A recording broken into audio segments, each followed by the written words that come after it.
So my name is Grace Andriette, and I'm the supervising attorney of the housing unit here at Neighborhood Legal Services. Most people, or many people, live sort of a middle-class existence. We forget about the fact that there are people who don't have their basic shelter needs met. So they don't have heat in winter, they don't have a roof over their head that doesn't leak, they don't have an operating toilet, they don't have access to water.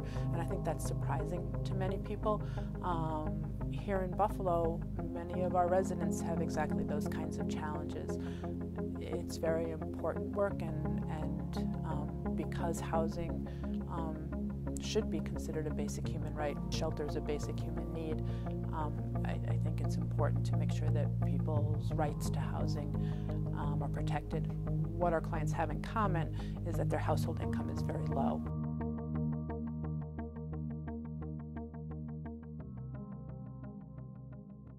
The way I look at it, I'm a paying customer. Whenever you pay for something, you're paying for services. He just took my money, basically. That's how I felt.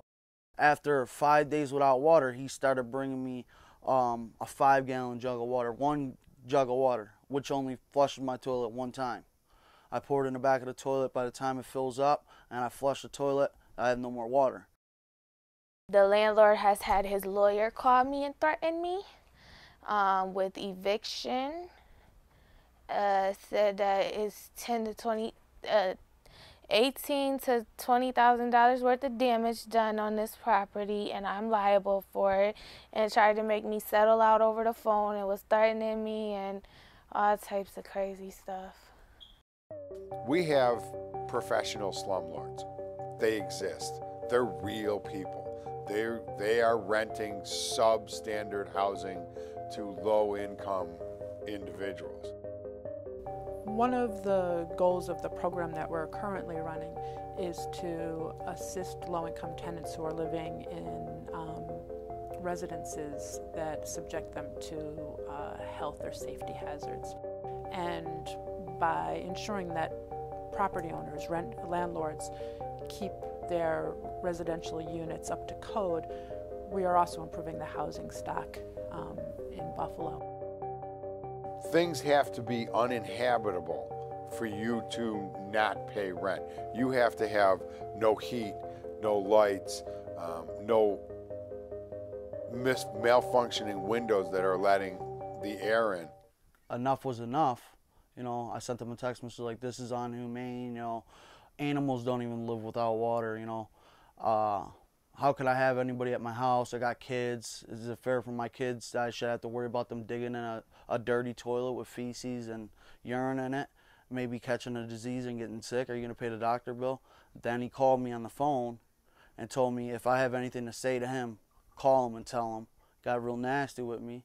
You know, words got exchanged, but the moral was that was 4 days after my water was already still not on.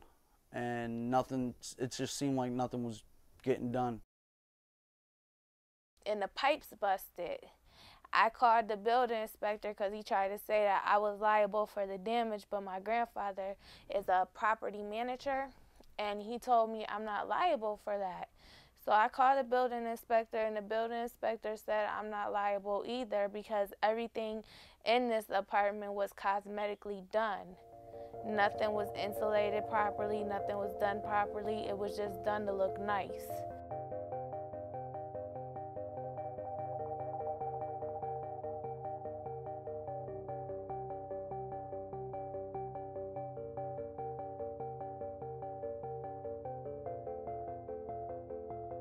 One of the most important things that I think Neighborhood Legal Services provides is access to justice.